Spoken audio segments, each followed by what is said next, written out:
address what we must do to support our small businesses, address bringing down the price of groceries. But frankly, the American people are exhausted with this same old tired playbook. Vice President Harris, thank you. Excuse me. Every one of those cases was started by them against their political opponent. And I'm winning most of them, and I will win the rest on appeal. And you saw that with the decision that came down just recently from the Supreme Court.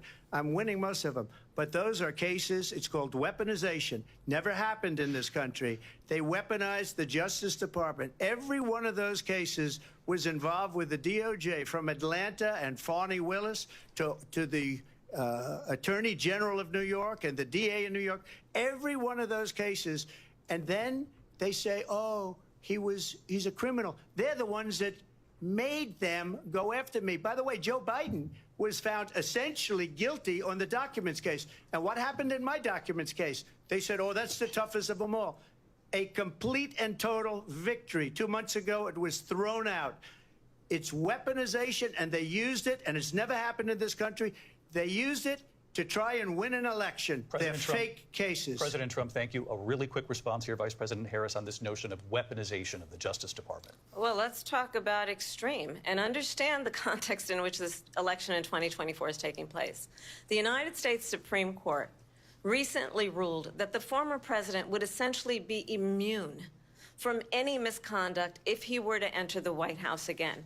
Understand, this is someone who has openly said he would terminate, I'm quoting, terminate the Constitution of the United States, that he would weaponize the Department of Justice against his political enemies. Someone who has openly expressed disdain for members of our military. Understand what it would mean if Donald Trump were back in the White House with no guardrails, because certainly we know now the court won't stop him. We know J.D. Vance is not going to stop him. It's up to the American people Vice President to stop Harris, him. Thank you. Lindsay? Vice President Harris, in your last run for president. This is the one that weaponized, not me. She weaponized. I probably took a bullet to the head because of the things that they say about me. They talk about democracy. I'm a threat to democracy. They're the threat to democracy with a fake Russia investigation we do have a lot that to get. went nowhere. We have a lot to get to. Nobody Lindsay? voted for her. Vice President Harris, in your last run for now, president, you said you wanted to ban man. fracking. Now you don't. You wanted mandatory government buyback programs for assault weapons. Now your campaign says you don't. You supported decriminalizing border crossings. Now you're taking a harder line. I know you say that your values have not changed. So then why have so many of your policy positions changed? So my values have not changed, and I'm going to discuss every one of at least every point that you've made. But in particular, let's talk about fracking, because we're here in Pennsylvania. I made that very clear in 2020. I will not ban fracking. I have not banned fracking as Vice President of the United States. And in fact, I was the tie-breaking vote on the Inflation Reduction Act, which opened new leases for fracking. My position is that we have got to invest in diverse sources of energy so we reduce our reliance on foreign oil. We have had the largest increase in domestic oil production in history because of an approach that recognizes that we cannot over-rely on foreign oil. As it relates to my values, let me tell you, I grew up a middle-class kid raised by a hardworking mother who worked and saved and was able to buy our first home when I was a teenager. The values I bring to the importance of home ownership, knowing not everybody got handed $400 million on a silver platter and then filed bankruptcy 6 times, is a value that I bring to my work, to say we are going to work with the private sector and home builders to increase 3 million homes, increase by 3 million homes by the end of my first term. My work that is related to having a friend when I was in high school who was sexually assaulted by her stepfather. And my focus then on protecting women and children from violent crime is based on a value that is deeply grounded in the importance of standing up for those who are most vulnerable. My work that is about protecting Social Security and Medicare is based on long-standing work that I have done, protecting seniors from scams. My values have not changed. And what is important is that there is a president who actually brings values and a perspective that is about lifting people up and not beating people down and name-calling. The true measure of the leader is the leader who actually understands the strength is not in beating people down, it's in lifting people up. I intend to be that president. President Trump, your Well, response? first of all, I wasn't given $400 million. I wish I was. My father was a Brooklyn builder, Brooklyn, Queens, and a great father, and I learned a lot from him. But I was given we are even surprised. So we don't have to talk about that. Fracking, she's been against it for 12 years. Defund the police, she's been against that forever. She gave all that stuff up very wrongly, very horribly, and everybody's laughing at it, okay? They're all laughing at it. She gave up at least 12 and probably 14 or 15 different policies. Like, she was big on defund the police. In Minnesota, she went out, wait a minute, I'm talking now, if you don't mind, please. Does that sound familiar? She went out in Minnesota and wanted to let criminals that killed people, that burned down Minneapolis. She went out and raised money to get them out of jail. She did things that nobody would ever think of.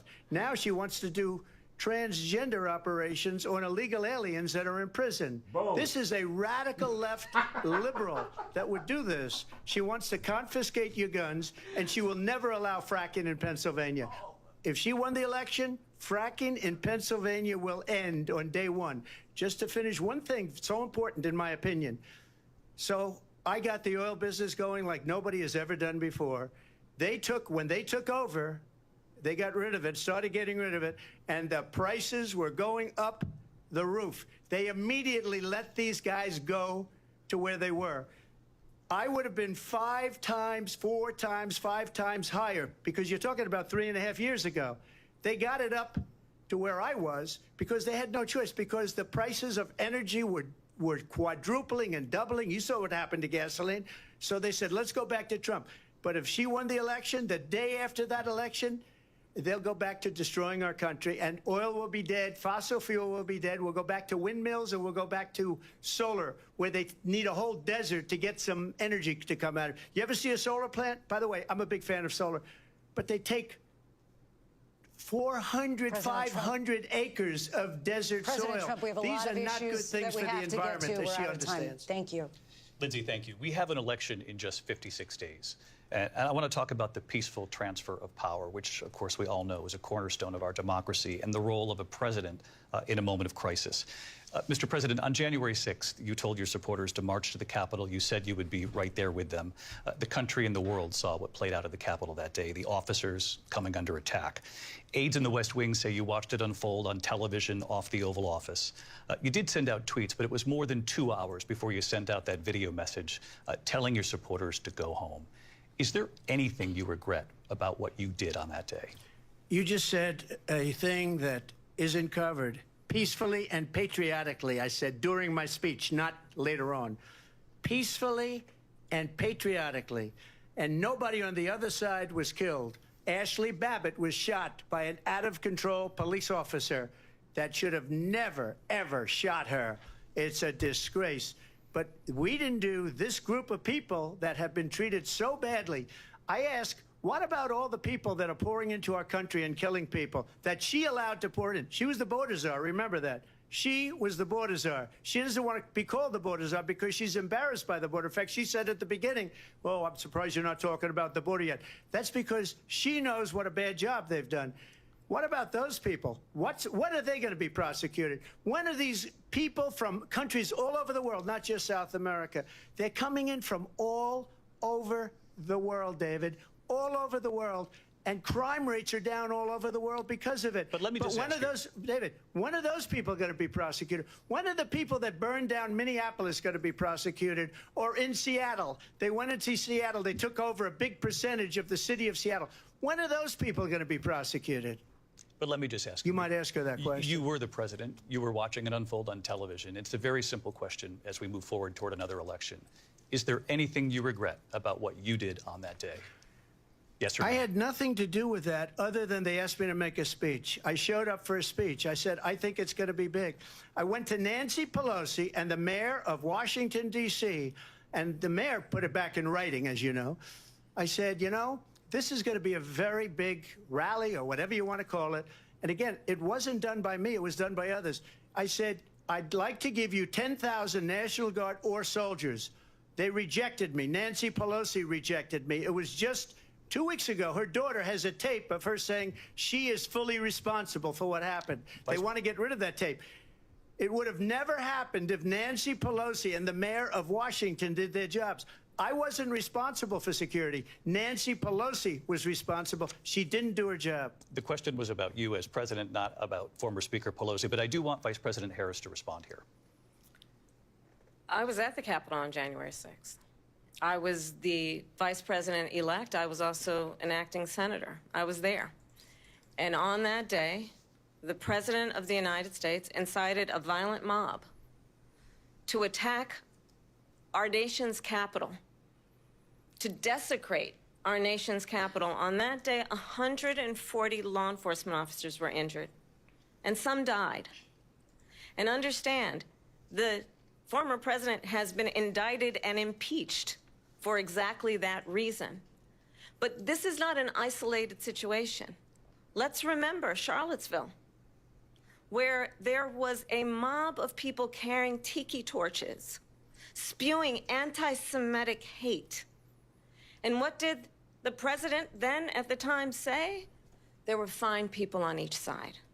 Let's remember that when it came to the Proud Boys, a militia, the president said, the former president said, stand back and stand by. So for everyone watching who remembers what January 6th was, I say, we don't have to go back. Let's not go back. We're not going back. It's time to turn the page. And if that was a bridge too far for you, well, there is a place in our campaign for you to stand for country, to stand for our democracy, to stand for rule of law, and to end the chaos, and to end the approach that is about attacking the foundations of our democracy because you don't like the outcome. And be clear on that point. Donald Trump, the candidate, has said in this election there will be a bloodbath if this and the outcome of this election is not to his liking. Let's turn the page on this. Let's not go back. Let's chart a course for the future and not go backwards to the past. Let me just follow up here.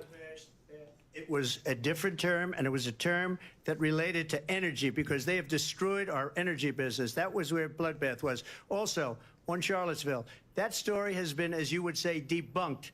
Laura Ingraham, Sean Hannity, Jesse, all of these people, they covered it. If they go an extra sentence, they will see it was perfect. It was debunked in almost every newspaper, but they still bring it up, just like they bring 2025 up. They bring all of this stuff up. I ask you this. You talk about the Capitol.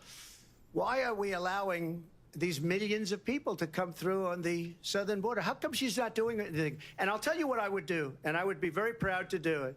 I would say we would both leave this debate right now. I'd like to see her go down to Washington, D.C. during this debate because we're wasting a lot of time. Go down to, because she's been so bad, it's so ridiculous. Go down to Washington, D.C. and let her sign a bill to close up the border because they have the right to do it. They don't need bills. They have the right to do it. The President of the United States, you'll get him out of bed. You'll wake him up at 4 o'clock in the afternoon. Right. You'll say, come on down to the office. Let's sign a bill. If he signs a bill that the border is closed, all he has to do is say it to the Border Patrol, who are phenomenal.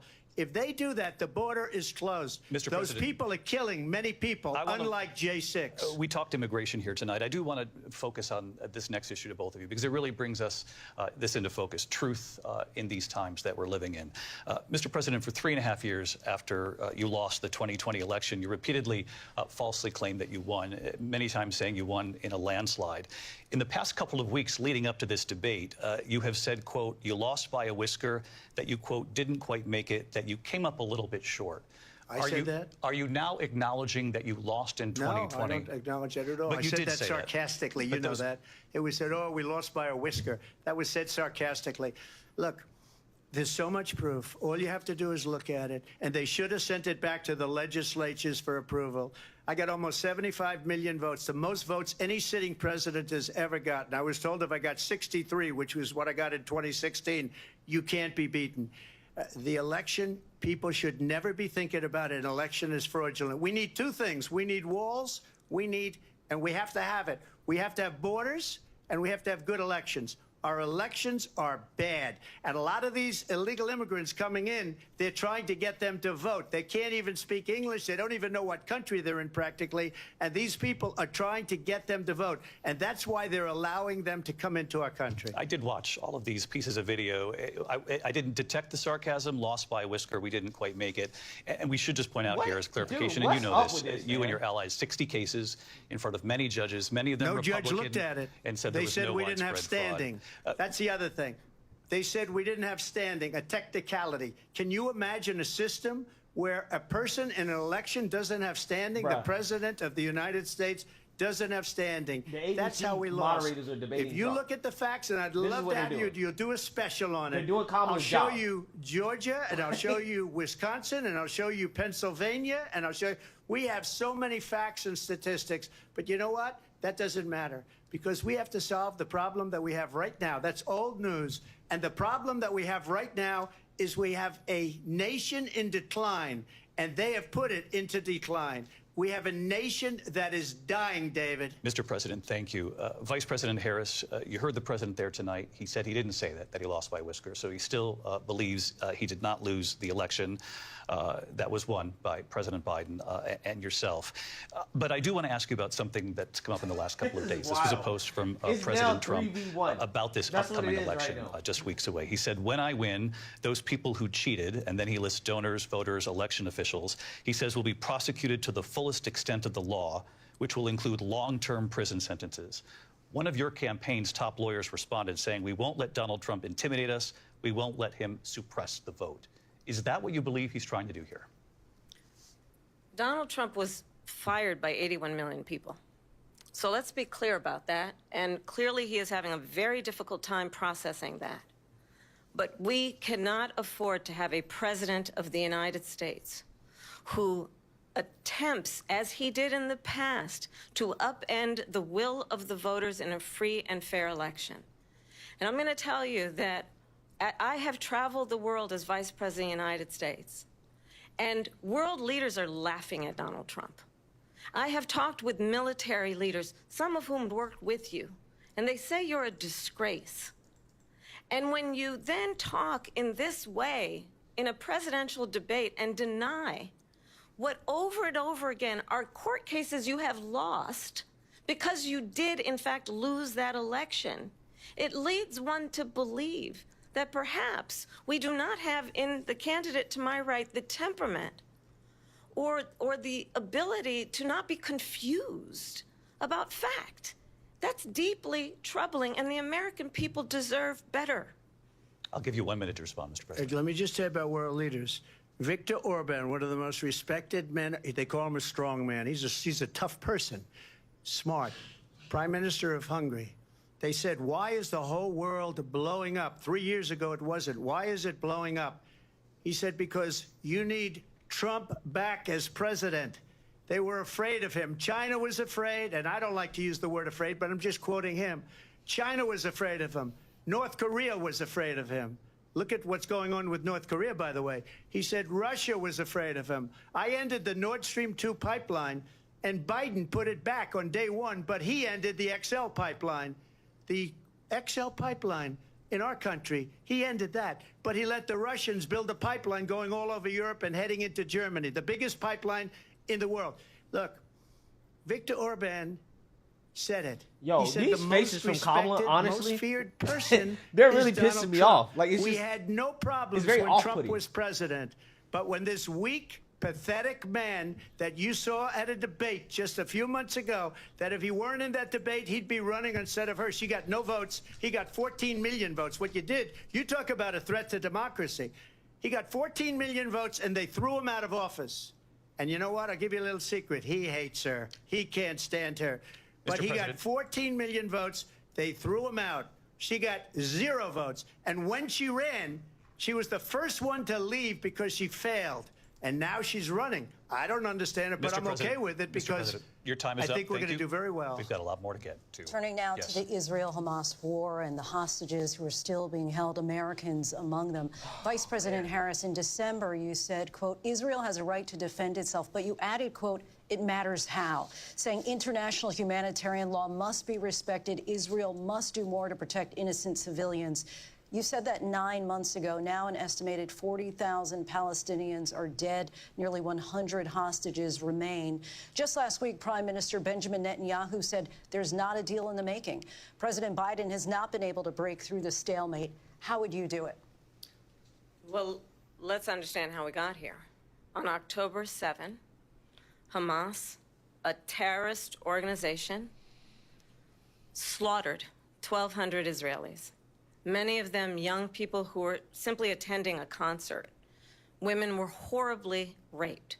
And so absolutely, I said then, I say now, Israel has a right to defend itself. We would. And how it does so matters.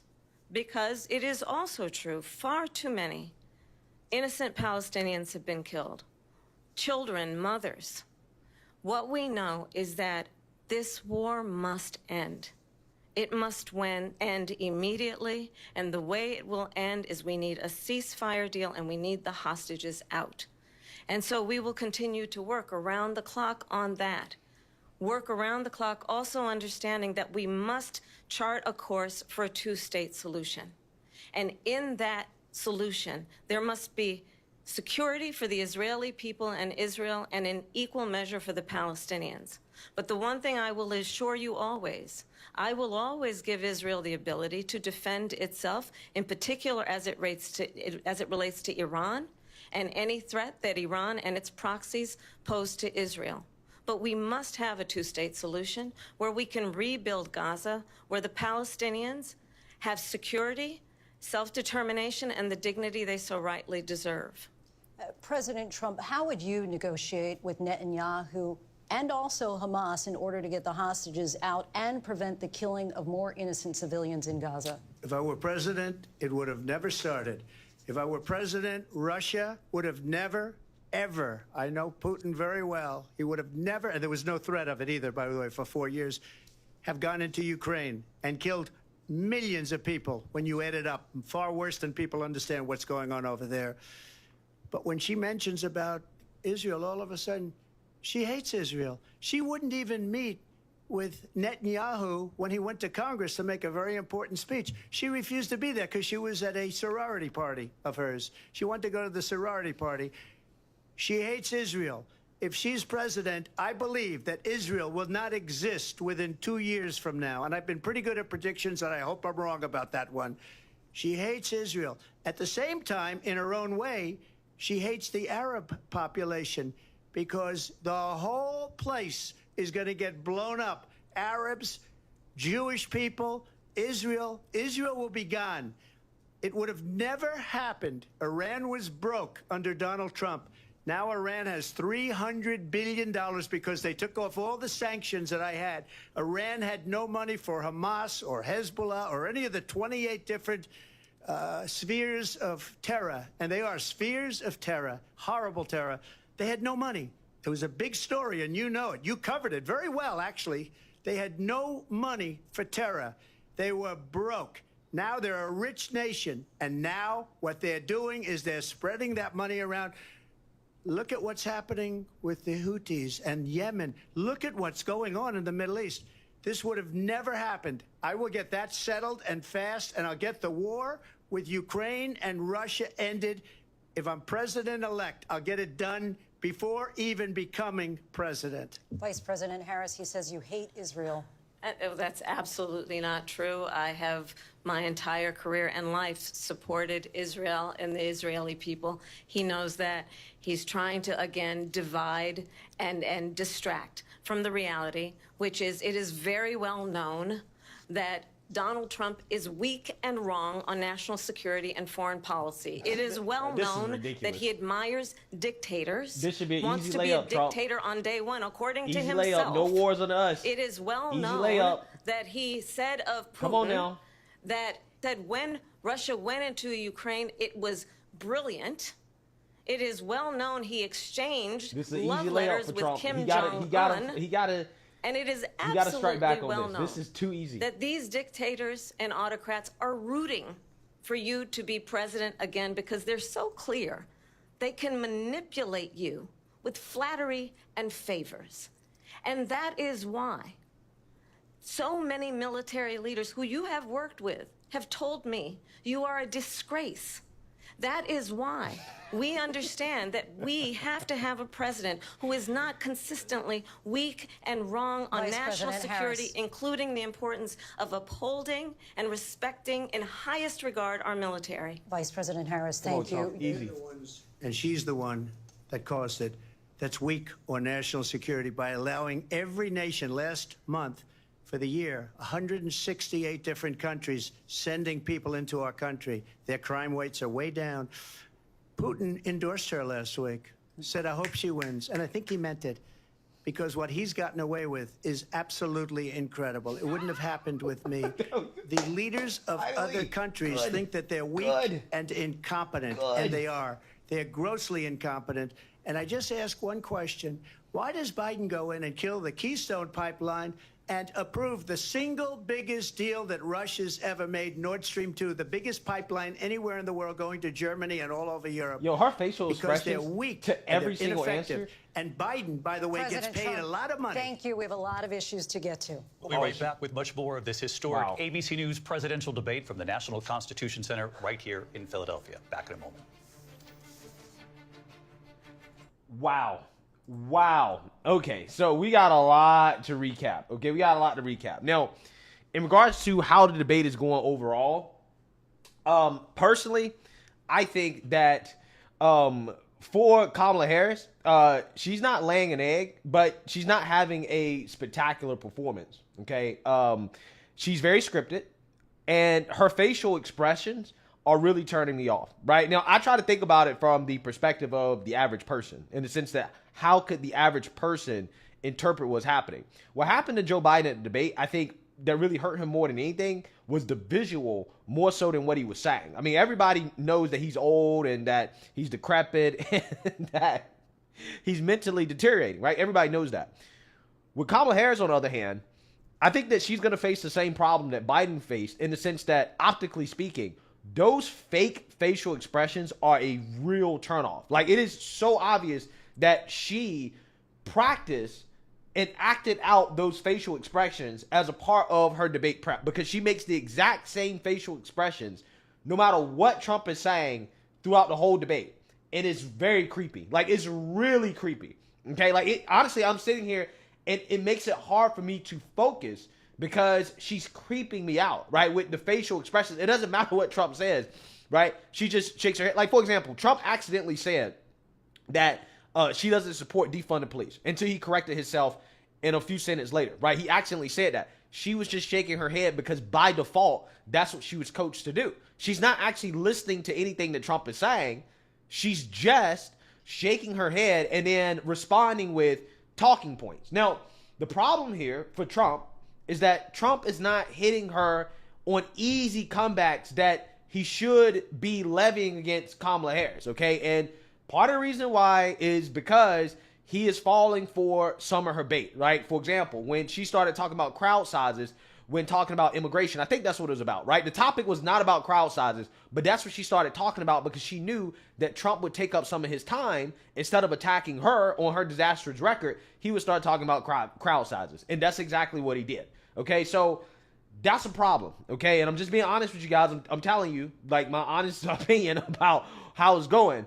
I think Trump is missing opportunities, right? I think that on some things, like, for example, abortion, he killed it on abortion, right? He absolutely destroyed Kamala on abortion. Like, he honestly did as good as a Republican could hope to do on that issue, considering how Republicans, that's just not a strong issue for Republicans, right? He didn't take the bait and say that he would sign an abortion ban, but then he also asked Kamala Harris about whether or not she supports abortions in the 8th and 9th month, which they do, right? And they're never asked about that, right? They're never asked, okay, what limits do you believe in? Now, I wish that Trump, I really wish that he would focus on making her answer tough questions. Like, for example, the first question of the debate was about, well, Kamala, do you feel as if the economy is good right now, right? Do you feel like the economy is great? This is what you've been telling people, right?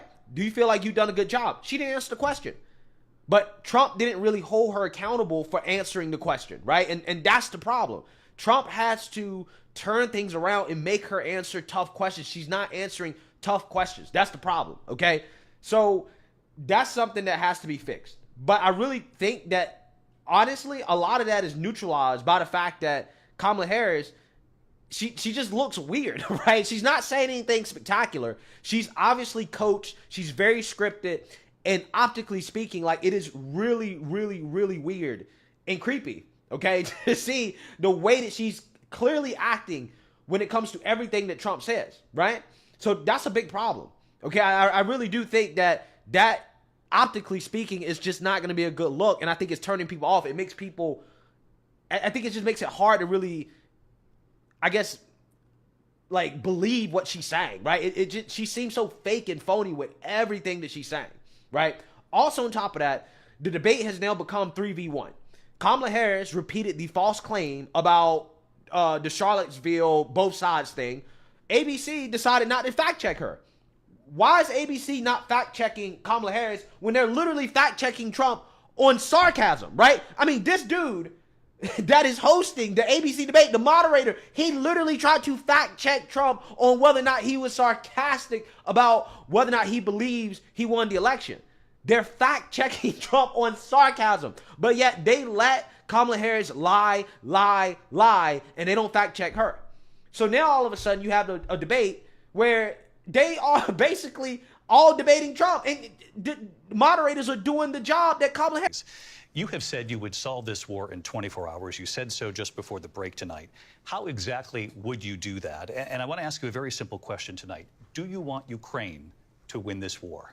I want the war to stop. I want to save lives that are being uselessly, people being killed by the millions. It's the millions. It's so much worse than the numbers that you're getting, which are fake numbers. Look, we're in for 250 billion or more because they don't ask Europe, which is a much bigger beneficiary to getting this thing done than we are. They're in for $150 billion less because Biden and you don't have the courage to ask Europe like I did with NATO. They paid billions and billions, hundreds of billions of dollars. Like, why when is she I making this face right now? Either you pay up or we're not going to protect you She's anymore. just shaking so her that's head maybe for one of the nothing, reasons they don't just like me as coached to much do as that. they like weak people. But you take a look at what's happening. We're in for 250 to 275 billion. They're into 100 to 150. They should be forced to equalize. With that being said, I want to get the war settled. I know Zelensky very well, and I know Putin very well. I have a good relationship, and they respect your president, okay? They respect me. They don't respect Biden. How would you respect him? Why? For what reason? He hasn't even made a phone call in 2 years to Putin, hasn't spoken to anybody. They don't even try and get it. That is a war that's dying to be settled. I will get it settled before I even become president. If I win, when I'm president-elect, and what I'll do is I'll speak to one, I'll speak to the other, I'll get them together. That war would have never happened. And in fact, when I saw Putin after I left, unfortunately left because our country has gone to hell. But after I left, when I saw him building up soldiers, he did it after I left.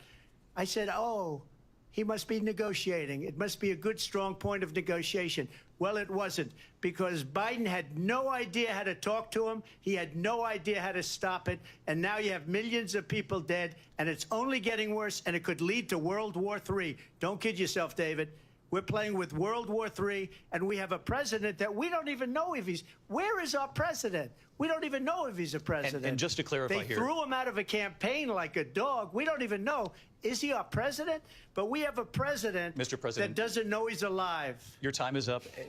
Just to clarify in the question, do you believe it's in the U.S. best interest for Ukraine to win this war, yes or no? I think it's the U.S. best interest to get this war finished and just get it done. All right. Negotiate a deal, because we have to stop all of these human lives from being destroyed. I want to take this to Vice President Harris. I want to get your thoughts on support for Ukraine in this moment, but also as commander-in-chief, if elected, how would you deal with Vladimir Putin, and would it be any different from what we're seeing from President Biden? Well, first of all, it's important to remind the former president you're not running against Joe Biden, you're running against me. I believe the reason that Donald Trump says that this war would be over within 24 hours is because he would just give it up. And that's not who we are as Americans. Let's understand what happened here. I actually met with Zelensky a few days before Russia invaded, tried through force to change territorial boundaries, to defy one of the most important international rules and norms, which is the importance of sovereignty and territorial integrity. You allowed it to happen. And I met with President Zelensky. I shared with him American intelligence about how he could defend himself. Days later, I went to NATO's eastern flank, to Poland and Romania. And through the work that I and others did, we brought 50 countries together to support Ukraine in its righteous defense. And because of our support, because of the air defense, the ammunition, the artillery, the javelins, the Abrams tanks that we have provided, Ukraine stands as an independent and free country. If Donald Trump were president, Putin would be sitting in Kyiv right now. And understand what that would mean, because Putin's agenda is not just about Ukraine. Understand why the European allies and our NATO allies are so thankful that you are no longer president, and that we understand the importance of the greatest military alliance the world has ever known, which is NATO, and what we have done to preserve the ability of Zelensky and the Ukrainians to fight for their independence. Otherwise, Putin would be sitting in Kyiv with his eyes on the rest of Europe, starting with Poland. And why don't you tell the 800,000 Polish Americans right here in Pennsylvania how quickly you would give up for the sake of favor and what you think is a friendship with what is known to be a dictator who would eat you for lunch.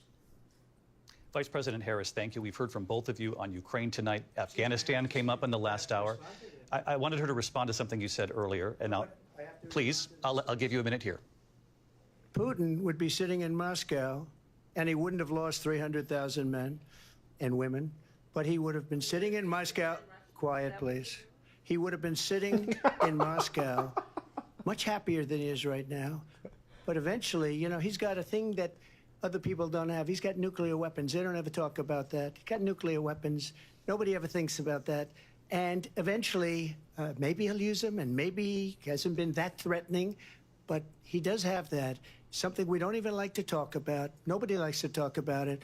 But just so you understand, they sent her to negotiate peace before this war started. Boom. 3 days later, he went in and he started the war. Boom. Because everything they said was weak and stupid. They said the wrong things. That war should have never started. She was the emissary. They sent her in to negotiate with Zelensky and Putin, and she did. And the war started 3 days later. And that's the kind of talent we have with her. I love She's that. worse than Boom. Biden. In my opinion, Boom. I think he's the worst president in the history of our country. She goes down as the worst vice president in the history of our country. But let me tell you something. She is a horrible negotiator. They sent her in to negotiate. As soon as they left, Putin did the invasion. President Trump, thank you. You did bring up something. You said I she went love to that. negotiate with Vladimir Putin. That's what I'm Vice talking President about. Harris, have you ever Use met her Vladimir words Putin? against Can her. you She clarify just said tonight? she was there before he Yet again, I said invaded. at the Why beginning did she of the stop debate, You're going it? to hear a bunch of lies coming from this fellow. And that is another one. When I went to meet with President Zelensky, I've now met with him over 5 times. The reality is it has been about standing as America always should, as a leader upholding international rules and norms, as a leader who shows strength, understanding that the alliances we have around the world are dependent on our ability to look out for our friends and not favor our enemies because you adore strongmen instead of caring about democracy. And that is very much what is at stake here. The President of the United States is commander-in-chief. And the American people have a right to rely on a president who understands the significance of America's role and responsibility in terms of ensuring that there is stability and ensuring we stand up for our principles and not sell them for the benefit of personal flattery. We've talked about Ukraine and Vladimir Putin. I do want to talk about Afghanistan. It came up in the first hour of this debate. I want to move on to Afghanistan. Stoltenberg said Trump did the most amazing thing I've ever seen. He got these countries, the 28 countries at the time, to pay up. He said, I've never seen. He's the head of NATO. He said, I've never seen. For years, we were paying almost all of NATO. We were being ripped off by European nations, both on trade and on NATO. I got them to pay up by saying one of the statements you made before, if you don't pay, we're not going to protect you. President Otherwise, Trump. we would have never gotten it. He said it was one of the most incredible jobs that he's ever seen done. Thank you. I want to turn to Afghanistan. It came up in the first hour of the debate, and we witnessed a poignant moment today on Capitol Hill, honoring the soldiers who died in the chaotic withdrawal from Afghanistan. I do want to ask the Vice President, do you believe you bear any responsibility in the way that withdrawal played out? Well, I will tell you, I agreed with President Biden's decision to pull out of Afghanistan. 4 presidents said they would, and Joe Biden did. And as a result, America's taxpayers are not paying the $300 million a day we were paying for that endless war. And as of today, there is not one member of the United States military who is in active duty in a combat zone in any war zone around the world, the first time this century. But let's understand how we got to where we are. Donald Trump, when he was president, negotiated one of the weakest deals you can imagine. He calls himself a deal maker. Even his national security advisor said it was a weak, terrible deal. And here's how it went down. He bypassed the Afghan government. He negotiated directly with a terrorist organization called the Taliban.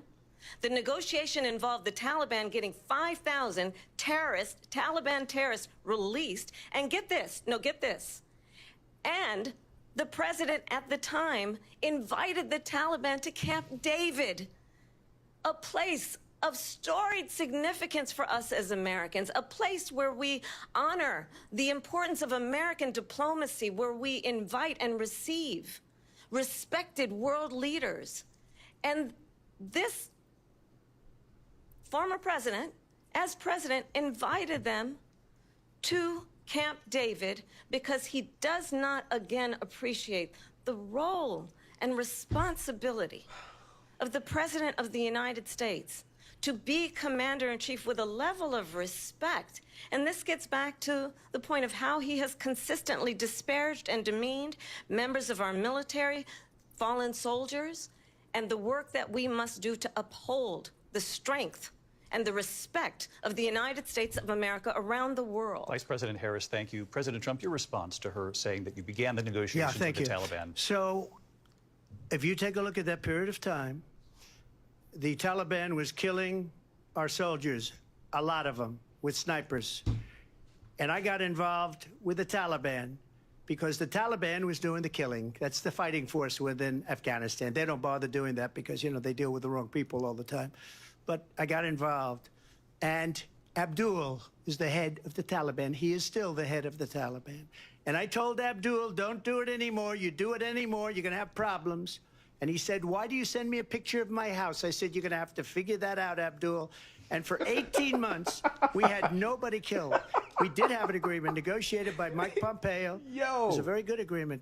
The reason it was good, it was we were getting out. We would have been out faster than them, but we wouldn't have lost the soldiers. We wouldn't have left many Americans behind, and we wouldn't have left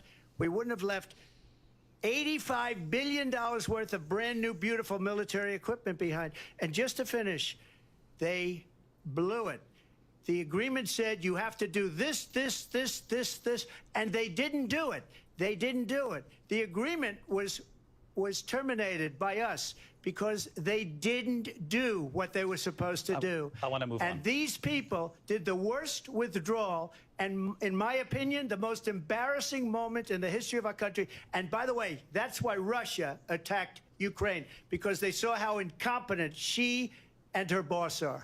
President Trump, thank you. I want to move on now to She's race so and weird, politics man. in this country. She's Mr. such a President, you weirdo, recently man. said of Vice This woman President cannot Harris, be quote, president. I I didn't don't care know what she was anybody black says. until a number of years ago No way. when she happened to turn black, and now she wants to be known Oh my as God, black. now they bringing this up. I want to ask a bigger picture question here tonight. Why do you believe it's appropriate to weigh in on the racial identity of your opponent? I don't, and I don't care. I don't care what she is. I don't care. you make a big deal out of something. I couldn't care less. Whatever she wants to be is okay with me. But those were your words, so I'm I asking. don't know. I don't know. I mean, all I can say is I read where she was not black, that she put out, and I'll say that. And then I read that she was black, and that's okay. Either one was okay with me. That's up to her. That's up to her. Vice President Harris, your thoughts on this? I think it's, I mean, honestly, I think it's a tragedy that we have someone who wants to be president who has consistently, Why they ask over this the question, course of bro? his career, attempted to use race to divide the American people. You know, I do believe that the vast majority of us know that we have so much more in common than what separates us, and we don't want this kind of approach that is just constantly trying to divide us, and especially by She can't race. even And let's defend it, bro. remember She can't even defend how it. Donald Trump started. He was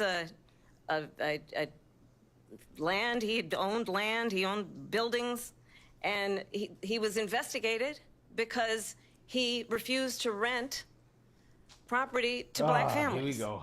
Let's remember, this is the same individual Crime racism. who took out a full-page ad in the New York Times calling for the execution of 5 young black and Latino boys who were innocent, the Central Park 5.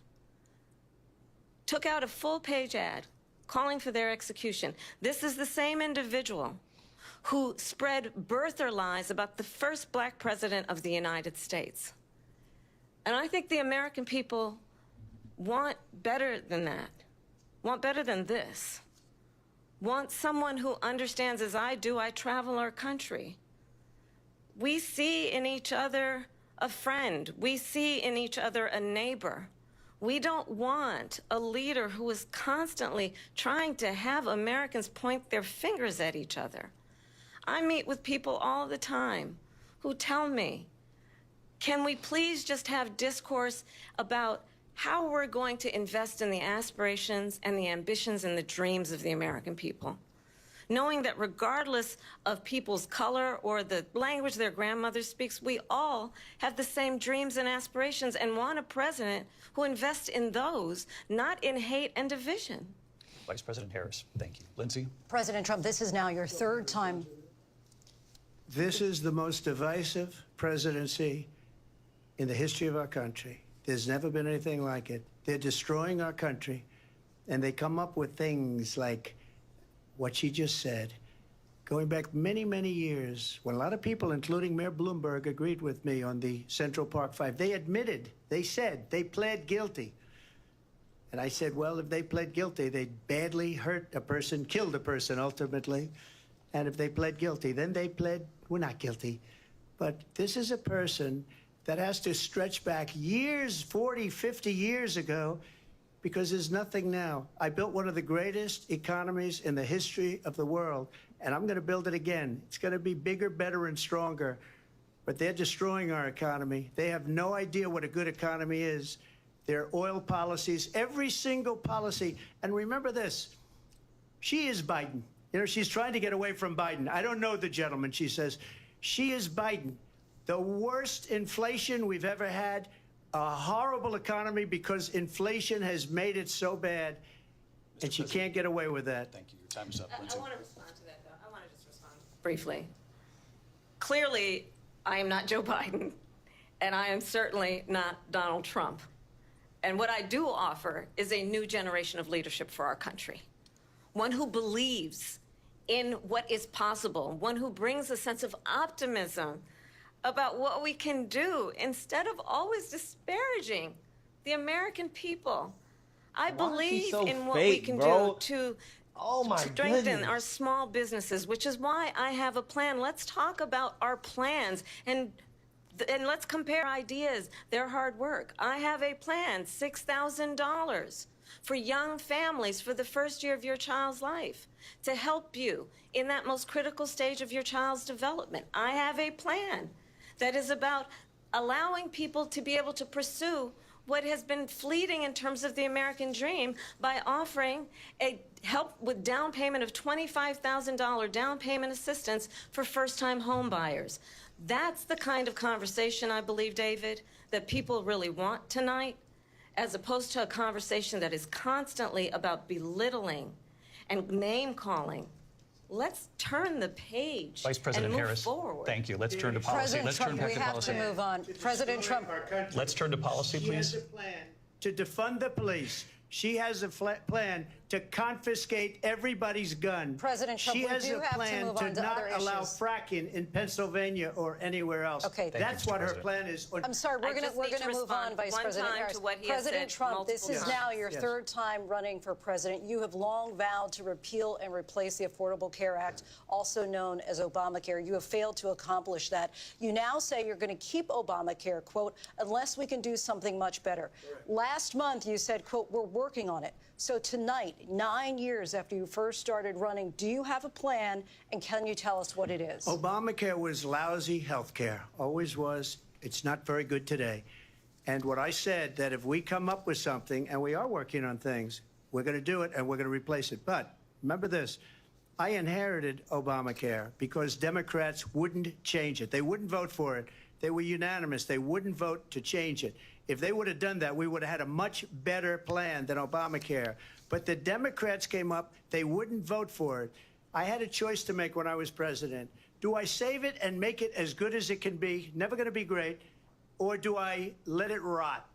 And I felt I had an obligation, even though politically it would have been good to just let it rot and let it go away. I decided, and I told my people, the top people, and they're very good people. I have a lot of good people in that administration. We read about the bad ones. We had some real bad ones, too, and so do they. They have really bad ones. The difference is they don't get rid of them. But let me just explain. I had a choice to make. Do I save it and make it as good as it can be, or do I let it rot? And I saved it. I did the right thing. But it's still never going to be great, and it's too expensive for people. And what we will do is we're looking at different plans. If we can come up with a plan that's going to cost our people, our population, less money and be better health care than Obamacare, then I would absolutely do it. But until then, I'd run it as good as it can be run. So just a yes or no, you still do not have a plan? I have concepts of a plan. I'm not president right now. But if we come up with something, I would only change it if we come up with something that's better and less expensive. And there are concepts and options we have to do that. And you'll be hearing about it in the not-too-distant future. Vice President Harris, in 2017, you supported Bernie Sanders' proposal to do away with private insurance and create a government-run healthcare system. 2 years later, you proposed a plan that included a private insurance option. What is your plan today? Well, first of all, I absolutely support, and over the last 4 years as vice president, private health care options. But what we need to do is maintain and grow the Affordable Care Act. But I'll get to that, Lindsay. I just need to respond to a previous point that the former president has made. I've made very clear my position on fracking. And then this business about taking everyone's guns away. Tim Walz and I are both gun owners. We're not taking anybody's guns away. So stop with the continuous lying about this stuff. Stop, bruh. As it relates to the Affordable Stop. Care Act, understand, I was a senator at the time when Oh, my I will goodness. never forget Wow. the early morning hours when it was up for a Just vote in the lying. United States Senate. And the late, great John McCain, who you have disparaged as being, you don't like him, you said, at the time because he got caught. He was What an is this, American man? hero. The late, great John McCain, I will never forget that night, walked onto the Senate floor and said, no, you don't. No, you don't.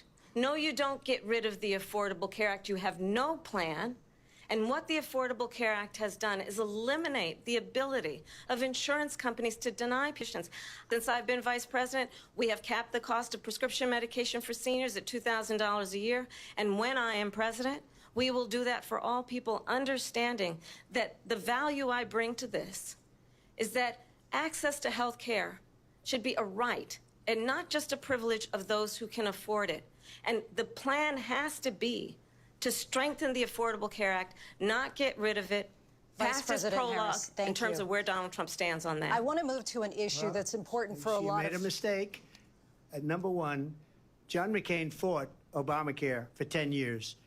But it wasn't only him. It were all of the Democrats that kept it going. And you know what? We can do much better than Obamacare, much less money. But she won't improve private insurance for people, private medical insurance. That's another thing she doesn't want to get. President People Trump- are paying private to be on government insurance where you wait 6 months for an operation that you need immediately. President Trump, thank you. We have another issue that we'd like to get to that's important for a number of Americans, in particular younger voters, and that's climate change. President Trump, with regard to the environment, you say that we have to have clean air and clean water. Vice President Harris, you call climate change an existential threat. The question to you both tonight is, what would climate change? And Vice President Harris, we'll start with you. 1 minute for you each. These extreme weather occurrences, who now is either being denied home insurance or it's being jacked up. You ask anybody who has been the victim of what that means in terms of losing their home, having nowhere to go. We know that we can actually deal with this issue. The young people of America care deeply about this issue. And I am proud that as Vice President over the last 4 years, we have invested $1 trillion in a clean energy economy, while we have also increased domestic gas production to historic levels. We have created over 800,000 new manufacturing jobs while I have been vice president. We have invested in clean energy to the point that we are opening up factories around the world. Donald Trump said he was going to create manufacturing jobs. He lost manufacturing jobs. And I'm also proud to have the endorsement of the United Auto Workers and Sean Fain, who also know that part of building a clean energy economy includes investing in American-made products, American automobiles. It includes growing what we can do around American manufacturing and opening up auto plants, not closing them like happened under Donald Trump. Vice President Harris, thank you. That didn't happen under Donald Trump. Let me just tell you, they lost 10,000 manufacturing jobs this last month. It's going, they're all leaving. They're building big auto plants in Mexico, in many cases owned by China. They're building these massive plants, and they think they're going to sell their cars into the United States because of these people. What they have given to China is unbelievable. But we're not going to let that. We'll put tariffs on those cars so they can't come into our country, because they will kill the United Auto Workers and any auto worker, whether it's in Detroit or South Carolina or any other place. What they've done to business and manufacturing in this country is horrible. We have nothing because they refuse. You know, Biden doesn't go after people because supposedly China paid him millions of dollars. He's afraid to do it. Between him and his son, they get all this money from Ukraine. They get all this money from all of these different countries. And then you wonder, why is he so loyal to this one, that one, Ukraine, China? Why is he? Why did he get $3.5 million from the mayor of Moscow's wife? Why did she pay him $3.5 million? This is a crooked administration, and they're selling our country down the tubes. President Trump, thank you. Thank you. We'll be right back with closing statements from both of our candidates. An historic night, this ABC News presidential debate from Philadelphia. Back in a moment. All right, so I think that the second half is going a little bit better for Trump than it did in the first half, in the sense that he definitely did a lot better on foreign policy, in the sense that when Kamala Harris tried to say that Trump was weak and basically tried to say that Trump would get taken advantage of, right, when it comes to wars and foreign policy, and it's like, no. Your administration has been an absolute disaster when it comes to foreign policy, and I'm glad that Trump brought that up when discussing the war in Ukraine, right? So, ironically, up until now, I think that the best topics for Trump thus far, kind of crazy, abortion. I think he absolutely killed it on abortion. And I think foreign policy, I think he also won that as well, too. Again, on the other stuff, to me, it's just, you know, I just feel like he's leaving a lot on the table in regards to opportunities to attack Kamala Harris, okay? I mean, I would have loved to have seen Kamala Harris answer more questions about some of the votes that she cast in regards to the Inflation Reduction Act, things of that nature that have contributed to inflation.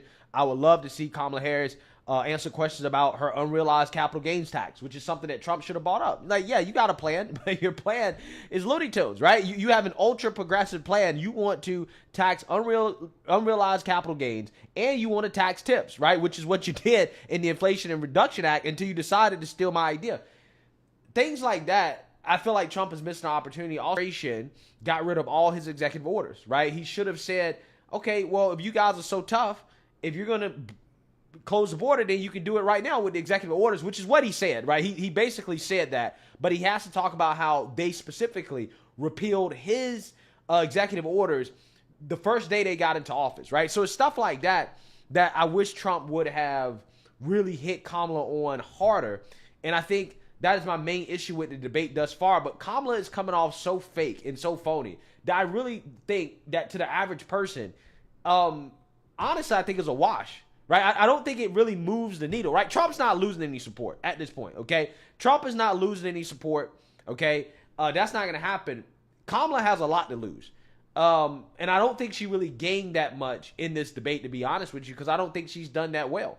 I think that she left herself open, okay, to a lot of easy comebacks, a lot of easy. Like, I really wish when Kamala was talking about democracy, I really wish Trump would have said, well, how can you guys talk about democracy when there's not democracy in your own party? Nobody voted for you, right? You want to talk about democracy, but nobody voted for you. Trump should have, he could have hit her with one-liners like that, and it would have been devastating, right? Kamala left herself wide open throughout this whole debate. And, you know, I just think that there were a lot of opportunities that were missed. But overall, it's hard for me to really say that Kamala moved the needle, because I think that she was pretty bad, right, in regards to articulating exactly what she wants to do, okay, in her policies. And she hasn't really explained some of the flip-flops that have happened. And I really don't think that Trump has pressed her hard enough on the flip-flops. But, you know, it also doesn't help that the moderators are basically going against Trump as well, too. I mean, it's a 3v1 debate at this point. And, you know, to me, I think they have to have another debate, right? There has to be another debate, because this is just not going to cut it, right? I think that this debate right here is not going to have much of an impact, to be quite honest with you guys. I don't think it's going to move the needle at all. Which honestly I think is overall an L for Kamala Harris, like I told you guys going into the debate, right? Unless she had a spectacular performance, it was going to be an L, okay? And I don't think she's had a spectacular performance.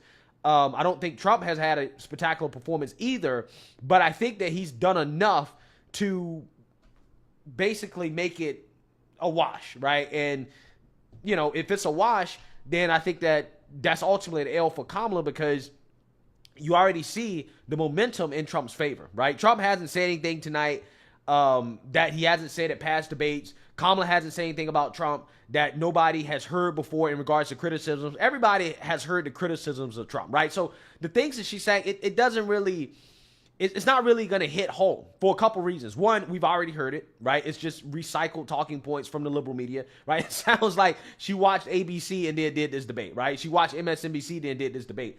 But Kamala, her points, I don't think they're really landing, because she's so fake. It's so phony, and it's so obvious, right? It's like there's nothing authentic about what she's saying. So it's almost kind of like, well, is she really helping herself? I don't think so. I don't. I think she's just too fake, to be honest with you. And it's too obvious. An attempt to take us backward. But we're not going back. And I do believe that the American people know we all have so much more in common than what separates us. And we can chart a new way forward. And a vision of that includes having a plan, understanding the aspirations, the dreams, the hopes, the ambition of the American people, which is why I intend to create an opportunity economy, investing in small businesses, in new families, in what we can do around protecting seniors, what we can do that is about giving hardworking folks a break and bringing down the cost of living. I believe in what we can do together that is about sustaining America's standing in the world and ensuring that we have the respect that we so rightly deserve, including respecting our military and ensuring we have the most lethal fighting force in the world.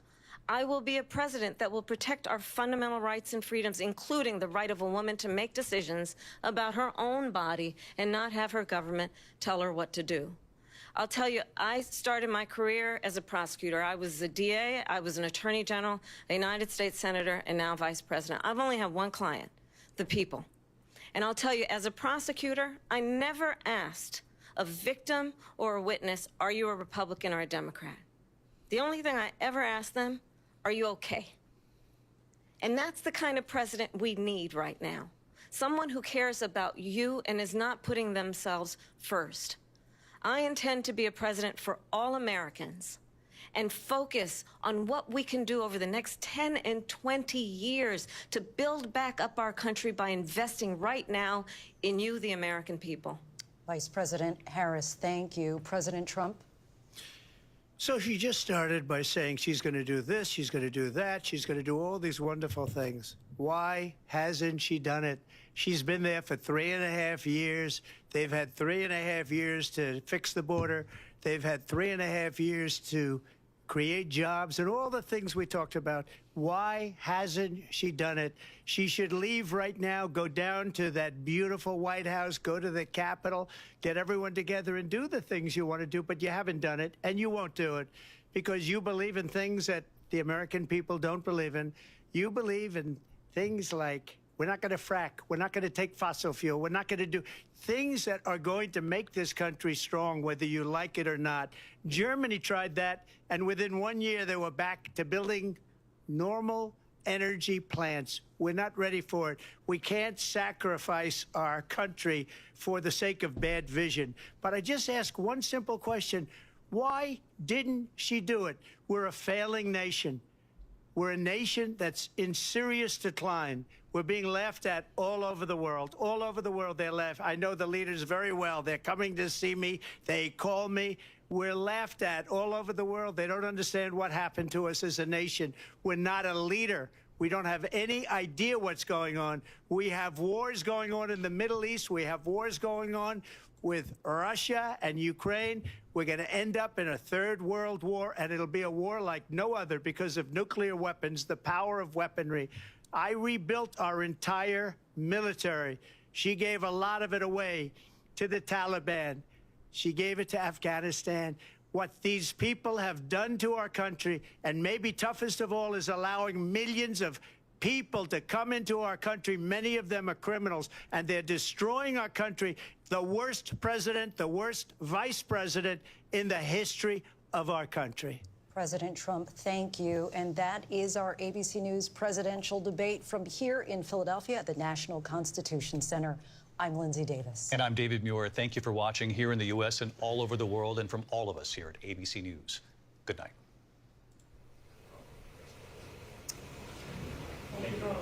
Thank you. And we are here live on ABC with our post-debate comments. I'm Martha Raddatz. It was a lively debate from the economy to abortion to Afghanistan.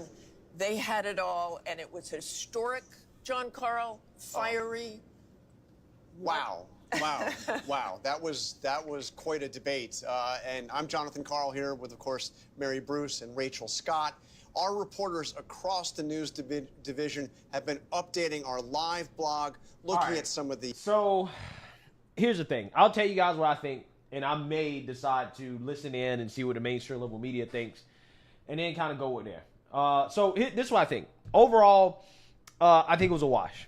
This is just my immediate reaction. I haven't slept on it. This is just me thinking about what just happened, taking it in, digesting it.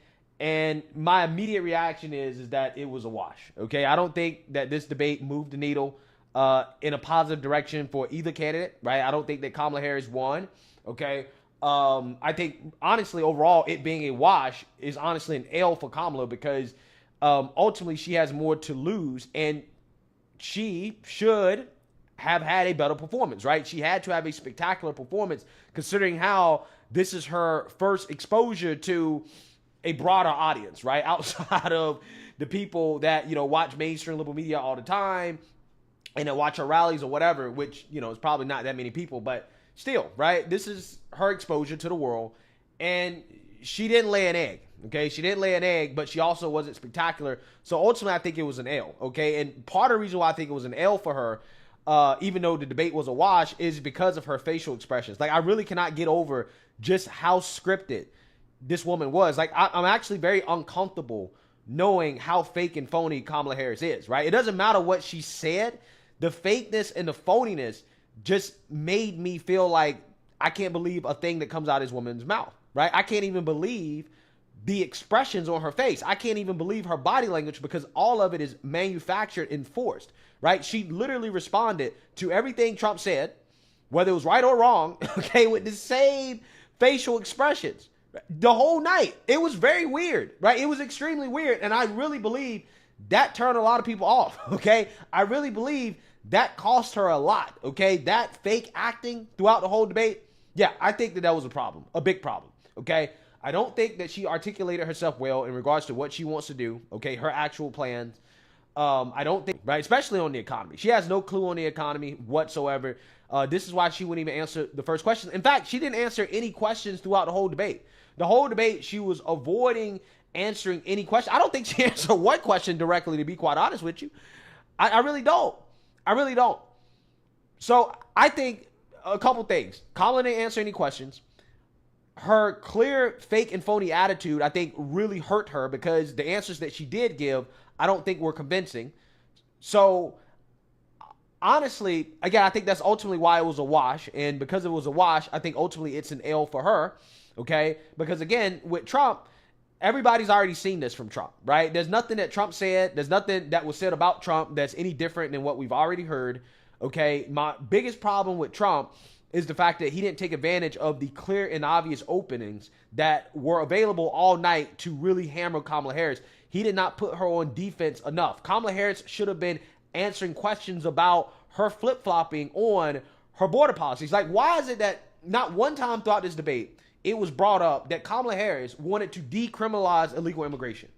Not only did she want to decriminalize illegal immigration, she wanted to give illegals free health care. Okay, Trump did bring up her giving illegals free sex change operations, which was good. Okay, clearly he paid attention to that YouTube, that CNN report that came out just yesterday about that.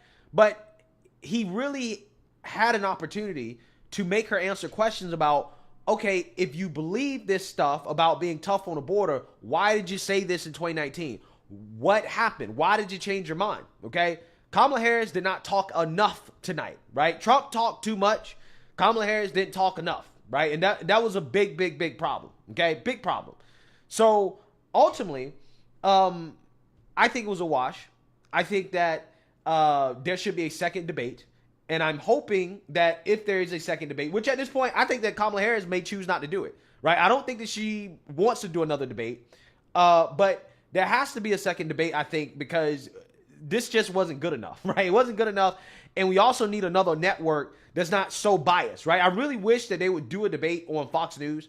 Who knows at this point? I'll be fine with a CNN debate because CNN, at least in the Biden debate, they weren't so biased, right? They weren't doing what ABC did, right? What ABC did tonight was a disgrace to journalism. That's also another reason why I think that this was an L for Kamala, because they were making it obvious that they were in her corner. They didn't fact check her on anything. She was allowed to lie with impunity, right? This is why I can't even be that upset with Trump's performance, because it was a 3v1 debate, right? So not only did he have Kamala Harris trying to throw him off, but he also had the moderators fact checking him and throwing him off as well too, doing things that they would not do to Kamala Harris that they did not do to Kamala Harris the whole night. So again, I can't even be that disappointed because I'm like, okay, well, he was debating three people. We knew it going into the debate that this was going to be rigged, and they showed us that, yeah, we're going to rig it against Trump. Now, one thing I do like about what Trump did to Kamala is that he did turn her strategy back on her, right? Because she wanted to catch Trump interrupting her, which is something he didn't do, right? He just let her talk the whole time. He did not try to interrupt her at all. But she was trying to interrupt him because she was doing her stupid. She's so dumb. She's so stupid that she doesn't even realize that her fake acting, her disagreeing with everything that he says, right? Regardless of what he says, right? Just shaking her head, saying no, saying, oh, that's not true, right? Saying that into the mic. All this stuff is rehearsed nonsense from her team. She's so stupid that she doesn't realize that Trump was using that against her, because Trump picked up on the fact that she's saying things into the mic and he can hear it on the debate stage, but the mic is muted, so the audience can't hear it, right? But he can hear it on the debate stage, and him hushing her up, right, a few times throughout the night, I think was actually a pretty good moment for Trump, right? Actually great moments for Trump. So I really like the fact that he did that, right? That was good, okay? Because it really showed that she was the one that was kind of unhinged throughout the night in regards to her facial expressions and her reactions to the things that he was saying, because the whole strategy was for her to make those facial expressions to try to make it seem like everything that he was saying was ridiculous, right, and false, right? Everything he's saying is so ridiculous that she has to make these exaggerated facial expressions. So anyways, let's check in on what J.D. Vance is saying, and then we'll go from there. Had a lot to say, but very little actual substance behind it for how she's going to lower grocery prices, secure the border, and make housing more affordable in this country. She's been the vice president for 3.5 years. She can't run on a record, and she apparently can't run on much of her plans either, because it's just a lot of slogans and not a whole lot of substance. But Senator Vance, why won't he just say that he would veto the national abortion ban? And by the way, had you spoken to him about it before you were put in a position to answer that question?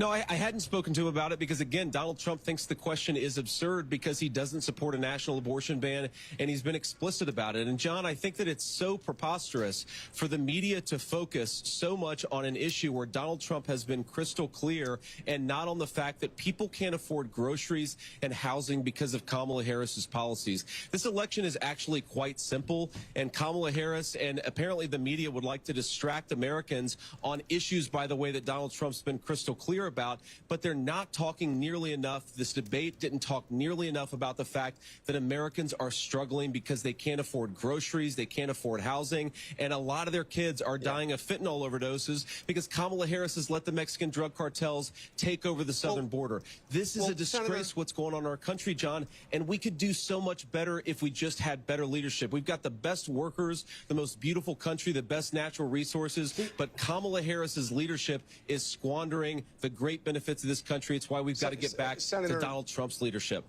Senator, by the way, I asked because he hadn't been crystal clear and he said something different than what you said. That's why I was seeking clarification. But let me ask you about this just very quickly.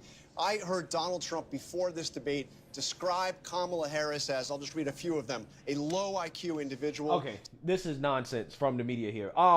See, I don't want to feel like listening to J.D. Vance. I don't want to feel like listening to him.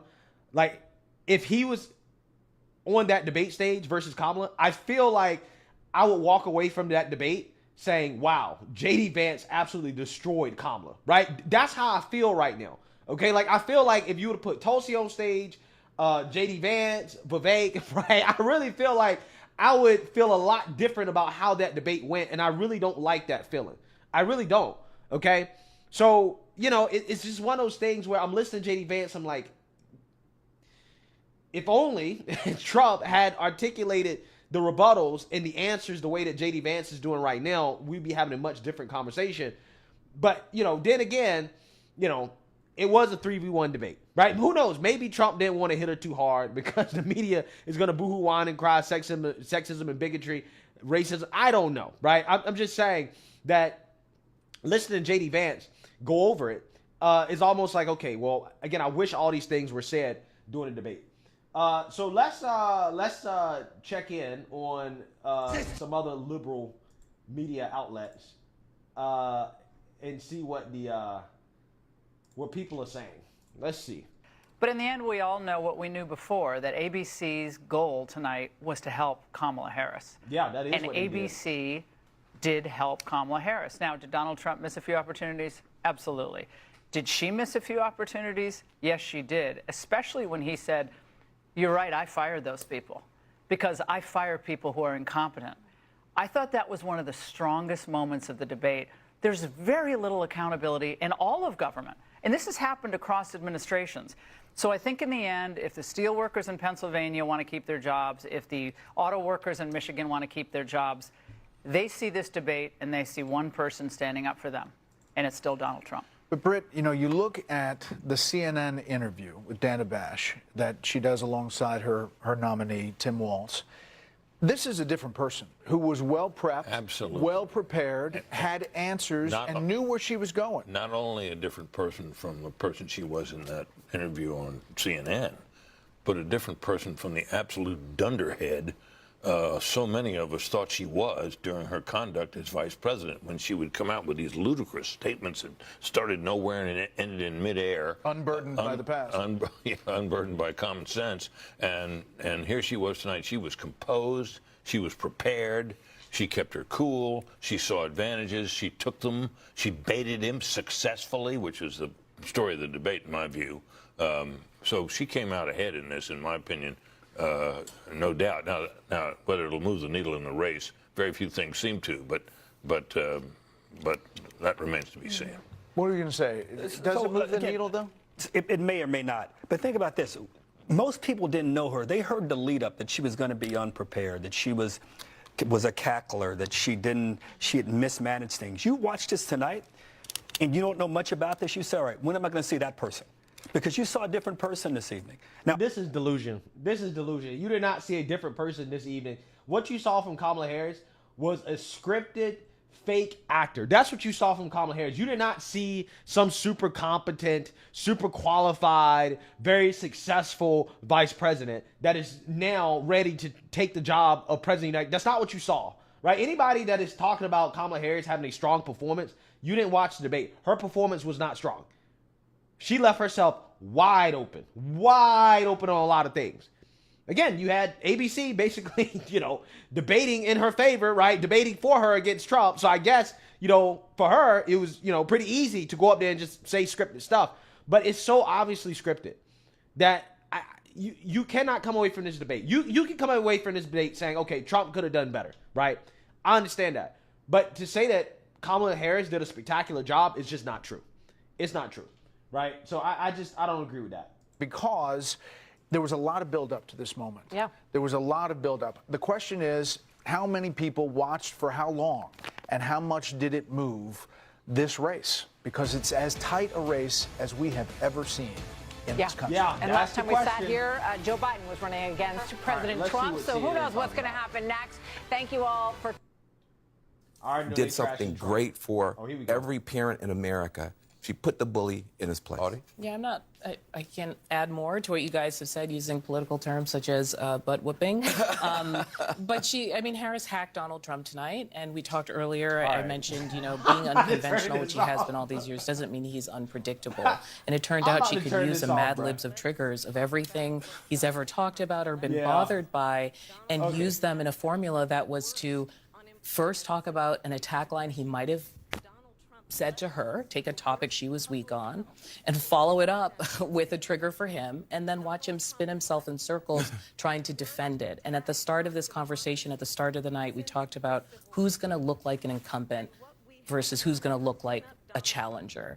And I think she made herself look like the challenger to a person and really kind of ran through his record. Listen, you know him well. Even on the immigration question, she quickly turned it and totally emasculated him and got him discombobulated. She dismantled him and made it that on the issues he should be the strongest on, border security, the economy. He ended up relitigating his rallies and talking about his crowd sizes. She put the bait out there and he took it.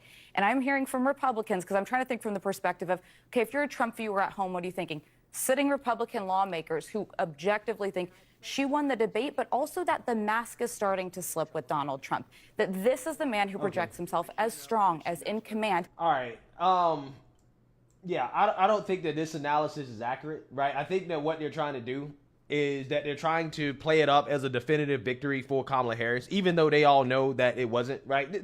This was not a strong performance. Realistically, this is not going to move the needle.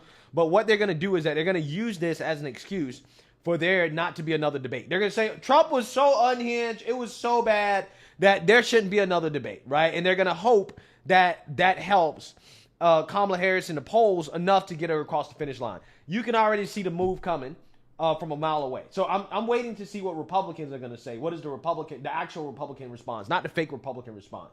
The country right now, it has been a huge boon for Democrats. And again, I'm going back to, if you're a Trump voter, I'm getting incoming from some of the Trump voters I've met in my travels, and they're defending him. But the Republican strategists, they're not surprised because they know Donald Trump, and they know he takes the bait, but they're really disappointed that he didn't have answers on substantive policy questions, to your point about immigration, that on what should be his issue, he took the bait and was election, he had nothing to say. I think she showed up as herself. Wow.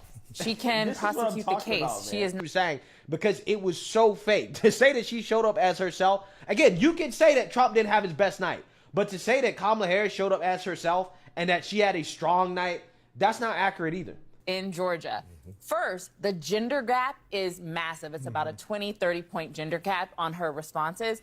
Right, America. Yeah. So, John, I agree that she passed the test. Does she look presidential? Did she do a good job up there? I don't agree with that. She did pass that test. But she was very light. You know, you're complaining about Trump saying you don't have details on your plan. No details provided on anything here but for her. She was very good at kind of rattling off her 2-minute answers, but then never really answered the questions. Nope, I think Red America will look at this and say, I mean, I see it in the tweets. I never thought I'd say this, but CNN did such a great job on the debate and being fair. Facts. Where ABC was not fair. This was a 3-on-1 at times. Yeah, it versus was. Trump. They were demanding Trump be very specific on answers. But Kamala Harris, when asked about her values changing and having to articulate the differences of why she was for reparations, not for reparations, she said, they listed a very long list, and she said, I'll get to each of those. And then she didn't get to any of them. I would be curious to see the time, who had more time, because my sense was that Donald Trump was given more time. I don't know. No, but I'm just saying, Anderson, but my point is not time. My point is there was not a demand. David Muir didn't say, well, Madam Vice President, are you going to answer that question? Where he did do that with Trump. There was more aggressive follow-up on the Trump 100%. questioning than there. She didn't have to answer any question. That's the thing. She didn't answer one question tonight. She didn't answer one question on anything. Moderators have their thumb on the scale. Republican voters are going to watch this. I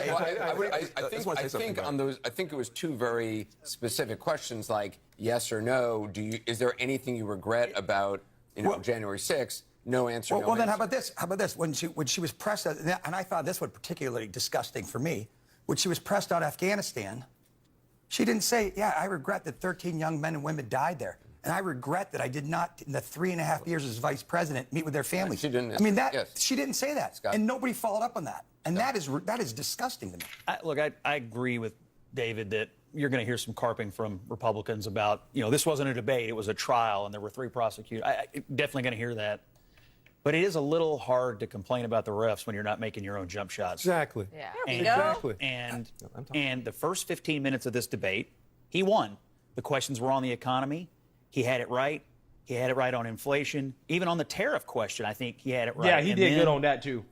Inexplicably, The tariff one, he on did a great job on that one. That's where she derailed him. And from that point forward, she basically dictated the flow. Now, in the closing statements, when he said, you've been there for 3.5 years, why haven't you done it? That really should have permeated. That's his best argument. It really should have permeated everything. She peppered all of her answers with, I have a plan, I have a plan.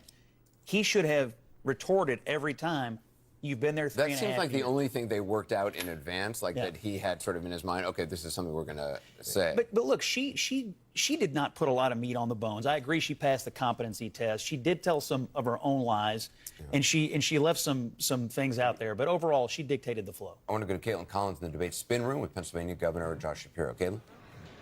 All right. So what thanks, I'm Anderson. not I'm going to do here, here and is it that is timely. I am not going to sit here and listen to an actual Democrat talk about this.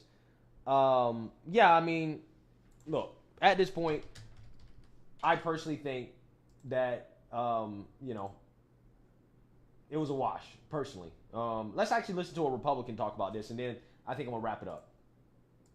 They start hearing these things. Hold on a second. She helped bail out rioters? Hold on a second. She wouldn't answer the question about at what point should an abortion not be allowed, the day before the due date. She wouldn't answer that question. They pick up on these things. And for her to brag about Afghanistan, she bragged about Afghanistan. Okay, she said Joe Biden got us out. He was run out of there. And not only was he run out of there, we lost $90 billion worth of American equipment that they're parading down the street. There are a lot of real people in the real world who are not political junkies who are going to vote and decide this election, who watched tonight. They saw the man that was president, and they remember their lives were better when he was president. They were safer. They were more prosperous. We were more respected in the world. And then they saw this person. They didn't know a lot about her, and now they're beginning to learn facts about her that I think will be decisive. Senator, great to see you. Thank you. Appreciate it. Thank you. All right. Now, according to the Washington Post, the Harris campaign is now saying they want a second debate. Oh. What does that tell us? Okay. Joining us with more reaction to tonight's debate, Wow. Texas Senator Ted Cruz is with us. Senator, how do you interpret that and your overall thoughts on the debate tonight? Well, listen, I'm skeptical that Kamala's team will have her do a second debate. I think they're going to back out of that. I think they're going to send her back to Joe Biden's basement. I think we probably will not see Kamala emerge again from the basement, sort of like the groundhog in her shadow. She's not going to come out again from the basement until election night, other than to go for rallies and read from teleprompters. And listen, I got to say tonight, what Kamala demonstrated is, number one, she cannot defend her disastrous record. Her record is an absolute train wreck. So instead what she did, what we saw tonight in this, quote, debate, was her repeating memorized set pieces from her stump speech and from her convention speech. The very opening... I'm not the only one that saw this, right? I'm not the only one. ...off now than you were 4 years ago. She refused to answer that because she couldn't answer that, because nobody, unless you are a Mexican drug lord, nobody else is better off than they were 4 years ago. So she didn't answer that. Instead, she's like, I'm from a middle-class family. I want things better for you. And no aspect on inflation. She didn't address that she cast the tie-breaking vote on trillions of dollars of spending that caused inflation, hurting Americans across this country. On energy, she didn't address that she and Joe Biden have waged war on American energy over and over and over again, driving up the cost of gasoline and everything else for Americans.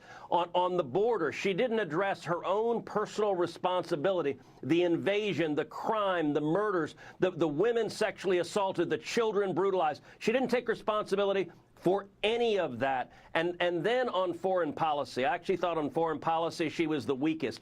It was absurd. Yeah, she was the weakest on foreign policy. When she turned to Donald Trump and says, well, everyone knows you were weak and ineffective. Listen, if Donald Trump were still in the White House, the two wars that broke out under her leadership and Joe Biden's would not have happened. Russia would not have invaded Ukraine, and we would not have the war in Israel. And she took no responsibility for that weakness, nor did she have a word to say about the over $100 billion that she and Joe Biden have flowed to Iran.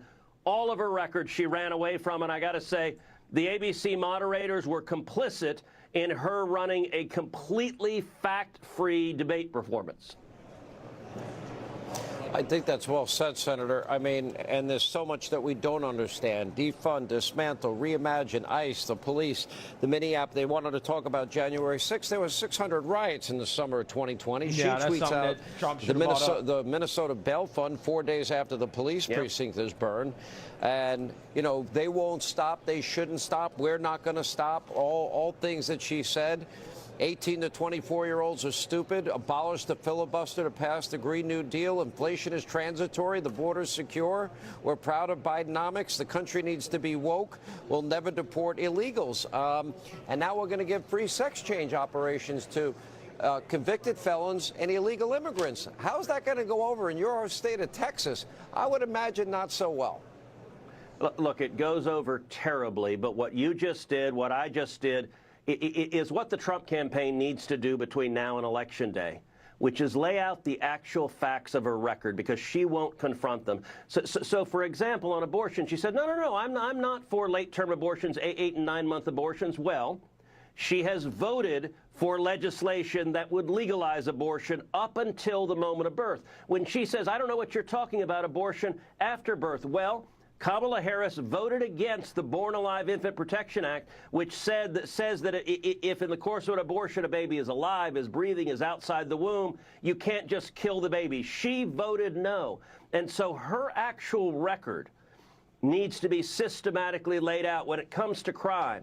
This is someone who has supported defund the police. This is someone who has supported defund ICE. This is someone, Kamala Harris, who compared ICE, the Immigration and Customs Enforcement Agency, to the KKK. But we need to make sure those facts get before the American people, because ABC is not going to do it.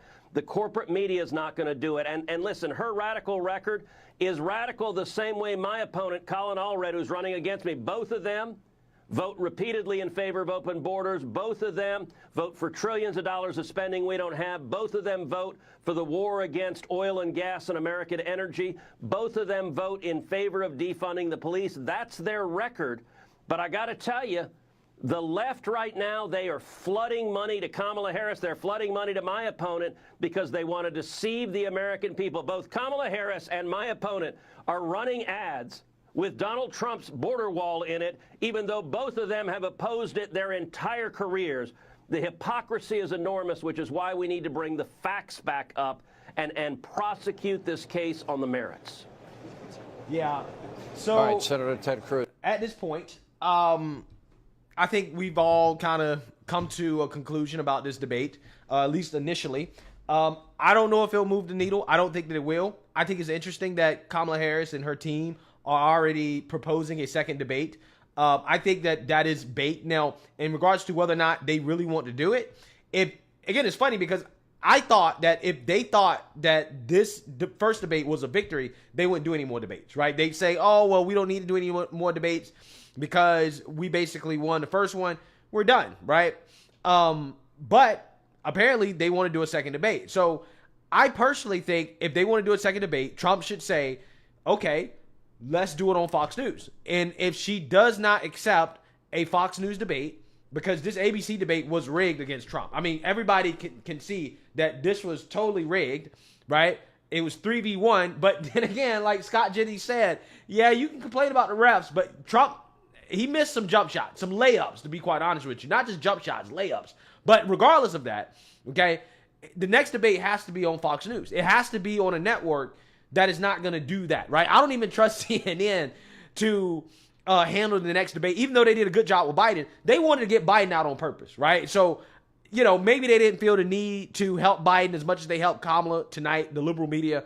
But Trump has to say, okay, second debate, Fox News or bust, right? Fox News or bust. I'm so serious. Because we can't have another debate where it's biased like this, right? Where it's rigged. See, this is why I at first, when Kamala was basically trying to get out of this debate, right, when she didn't want to negotiate new terms, this is why I said that I think that honestly Trump shouldn't even do the debate. I think that he should show up and do the Fox News town hall and then say, listen, I wanted 3 debates. I never agreed to debate Kamala Harris. And honestly, maybe he should have sent J.D. Vance to do the debate. I'm just saying, right? I'm just saying. The second debate has to be on Trump's terms. It has to be. It has to be. Especially if this debate doesn't move the needle in the polls, right? The polls remain the way they are right now.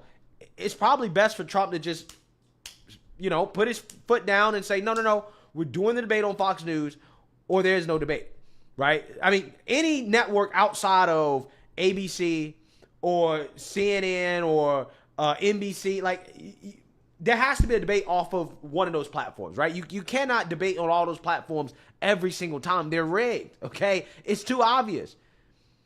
Who knows? News Nation, Fox News, Newsmax. She never do Newsmax, okay? She's going to boohoo, whine, and cry about Fox News, right? I think maybe he could get her to do Fox. Maybe, right? Maybe not. News Nation. I don't see why she would accept News Nation. I would much rather see it on News Nation than I would on any other outlet, CNN, MSNBC, whatever, right? So I think it's fascinating that she's proposing a second debate. I think that this is bait to try to get Trump to agree to a second debate on a liberal media platform. I'm pretty sure she's going to come out here and say, we want to do a second debate on X, Y, and Z platform.